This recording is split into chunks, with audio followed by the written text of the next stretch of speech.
নমস্কাৰ সকলোকে। আজি মই চিকেনৰ এটা নতুন ৰেচিপি বনাবলৈ ওলাইছোঁ। ৰেচিপিটোৰ নাম হৈছে কাৰী লিফ চিকেন, মানে মই নৰসিংহ পাতেৰে চিকেন বনাম।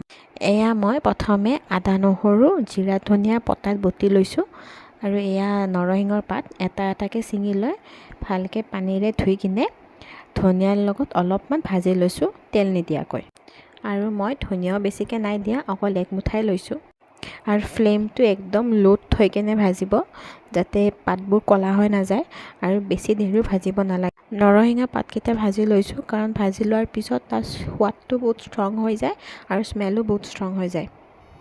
নিমখ দি কেনে ভালকৈ ভাজি লোৱাৰ পিছত সেইখিনি মিক্সাৰ গ্ৰাইণ্ডাৰত ট্ৰান্সফাৰ কৰি 4-5টা কাজু দি আৰু অলপ পানীৰে ধুনীয়া এটা পেষ্ট বনাই ল'ব। এতিয়া আমি মাংসখিনি মেৰিনেট কৰিম। মাংসত আমি যে পটাত বটি লৈছিলোঁ মছলাখিনি দিম আৰু এই ধনিয়া আৰু নৰসিংহৰ পাতৰ পেষ্টটো আৰু অলপ তেল দি কিনে 30 মিনিটছৰ কাৰণে থৈ দিম।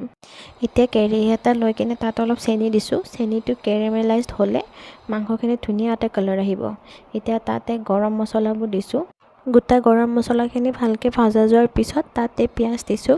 চাওকচোন, চেনিখিনি কেৰেমেলাইজ কৰি লোৱাৰ কাৰণে পিঁয়াজত কি ধুনীয়া কালাৰ এটা আহিছে।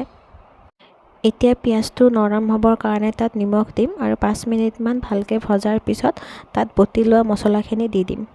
ইয়াত এতিয়া মেৰিনেট কৰি থোৱা চিকেনখিনি দি দিম আৰু নিমখ দি কিনে ঢাকনি মাৰি 10 মিনিটৰ বাবে সিজিবৰ কাৰণে থৈ দিম ল' ফ্লেমত। আৰু মাংসখিনি সিজাৰ পিছত ইয়াত যে ধনিয়া আৰু নৰসিংহৰ পেষ্টটো বনাইছিলোঁ সেইটো দিম। অলপমান ভাজি লোৱাৰ পিছত ইয়াত এতিয়া মছলা দিম। মাংস বনোৱাতে সাধাৰণতে যি মছলা ব্যৱহাৰ হয় সেই মছলাই দিছোঁ মই। আৰু হালধিৰ গুড়ি সদায় লাষ্টত দিব, যাতে মাংসখিনি তলত লাগি নাযায়।